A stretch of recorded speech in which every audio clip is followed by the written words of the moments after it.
Dubai के तेल business पर काला अंधेरा मंडराने लगा क्योंकि दुबई की जमीन में तेल का लेवल कम होना शुरू हो गया है और शेखों को इस बात की परेशानी होना शुरू हो गई है। इसीलिए वो चाहते थे कि वो अपना इंफ्रास्ट्रक्चर ऑयल बिजनेस से कन्वर्ट करके टूरिज्म में प्रमोट करें, ताकि अगर तेल का बिजनेस न भी रहा तो वो टूरिज्म से अरबों दौलत कमा सके। इसीलिए क्राउन प्रिंस मोहम्मद बिन राशिद मखदूम ने 14,000 करोड़ रुपयों का एक प्रोजेक्ट सोचा। हर साल दुबई में 50 लाख टूरिस्ट घूमने फिरने आते थे, जिसे वो बढ़ाकर 150 करोड़ कर देना चाहते थे। लेकिन उसमें दिक्कत ये आई कि दुबई बहुत छोटा शहर था। इसीलिए क्राउन प्रिंस ने ये ठान लिया कि वो अब समंदर के बीच में एक शहर बनवाएंगे और वो चाहते थे कि ये काम सिर्फ 6 साल में कंप्लीट हो जाए। उन्होंने इस आइलैंड को बाउंड्री की तरह बनाने के लिए सोचा, लेकिन प्रॉब्लम ये आई थी कि आज दुनिया में किसी ने भी कभी कोई ऐसी चीज नहीं बनाई। इस शहर को बनाने के लिए इंजीनियर को कुदरत की ताकत से टकराना पड़ा। ये विशालकाय शहर समुद्र में सीमेंट और स्टील की मदद से बड़ी आसानी से बनाया जा सकता था, लेकिन दुबई के शेख ने कुछ और ही सोचा था। वो चाहते थे कि इस शहर को पूरी तरह से कुदरती सामग्री से बनाया जाए ताकि ये आसपास के माहौल में घुल मिल सके। इस प्रोजेक्ट में इतनी रेत और इतनी चट्टान लगने वाली थी जितने में तो दुनिया के चारों तरफ 2.5 मीटर दीवार बन सकती है। और इस प्रोजेक्ट को अंजाम देने के लिए दुबई ने दुनिया भर के खास इंजीनियर्स को हायर किया। इंजीनियर्स को ये फिक्र थी कि सर्दियों में उत्तरी तूफान से आने वाली हवाएं और 2 मीटर ऊंची लहरें इस शहर पर वार जरूर करेंगी। सभी जांच पड़ताल के बाद इंजीनियर्स ने हिसाब लगाया कि उन खतरनाक लहरों से बचने के लिए उन लहरों से करीब 3 मीटर ऊंची और 11 मीटर लंबी दीवार बनानी चाहिए। समंदर में दीवार खड़ी करने के लिए करोड़ों रुपए के 3 जॉर्जेस मंगवाए गए, जो कि समंदर में रेत लाकर डालते जा रहे थे। अब समंदर में रेत का थमे रहना आसान नहीं, इसीलिए रेत को थामे रखने के लिए इसमें 6 टन के पत्थर डाले गए। इस विशाल प्रोजेक्ट में कुछ भी पत्थर के भरोसे नहीं छोड़ा जा सकता।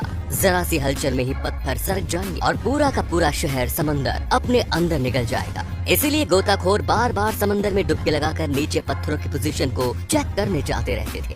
अब बाकी का काम करने के लिए दुबई को 9 करोड़ 40 लाख घन मीटर रेत के सरोवर की तलाश करनी होगी। आपको नहीं पता तो मैं आपको बता दूं कि इतनी रेत में पूरे लंदन को 1 मीटर नीचे दफनाया जा सकता है। अब आप ये सोच रहे होंगे कि दुबई में तो रेत की कमी है ही नहीं। दरअसल मैं आपको बता दूं कि जो दुबई में रेत है वो बहुत ही बारीक कणों से बनी होती है, जो कि समंदर में बड़ी आसानी से बह जाए। इसीलिए इंजीनियर मोटे कणों वाली रेत को ढूंढने में लग गए। इंजीनियर्स को पूरे 6 समुद्री मील दूर सागर तल में मिली रेत को पाइप के जरिए 10 मीटर प्रति सेकंड के हिसाब से समंदर में छिड़काना शुरू कर दिया। अब काम तो ठीक तरह से चल रहा था, लेकिन इंजीनियर्स को शक था कि क्या उनका ये आइलैंड ठीक डिजाइन से बन रहा है। लेकिन दुबई के पास इस शक को दूर करने का उपाय 606 किलोमीटर ऊपर अंतरिक्ष में था। दुबई ने अपने भेजे जीपीएस सैटेलाइट के जरिए ऊपर से ही प्रोजेक्ट को मापना शुरू कर दिया कि प्रोजेक्ट का डिजाइन ठीक तरह से बन रहा है या नहीं। और इस तरह दुबई प्रिंस भी अपने इस ड्रीम प्रोजेक्ट पर घर बैठे ही नजर रख सकते थे। अब प्रोजेक्ट तो खत्म होने के कगार पर था, लेकिन ऐसे प्रोजेक्ट्स में जब काम खत्म हो जाता है तभी कोई प्रॉब्लम जरूर खड़ी होती है। दरअसल उन्होंने देखा कि समुद्र का पानी योजना अनुसार द्वीप के चारों तरफ नहीं घूम रहा है।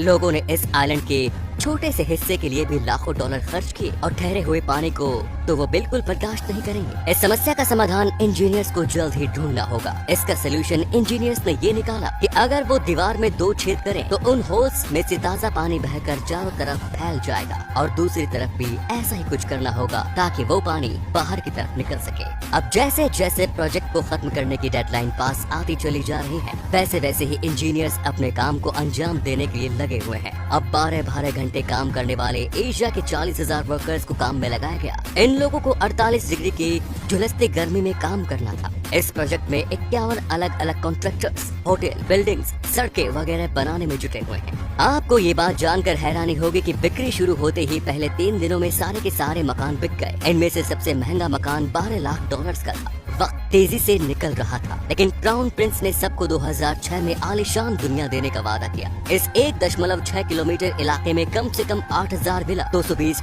शॉपिंग मॉल्स और रेस्टोरेंट्स होंगे और भी खूबसूरत बिल्डिंग्स के लिए अलग से जगह बनाई जाएंगी। और ऐसे ही इंजीनियर्स ने दिए वक्त में ही उन्हें आलीशान शहर बना कर दे दिया। अगर आज ये शहर न होता तो हो सकता था कि दुबई के पास आज इतना पैसा न होता। धन्यवाद।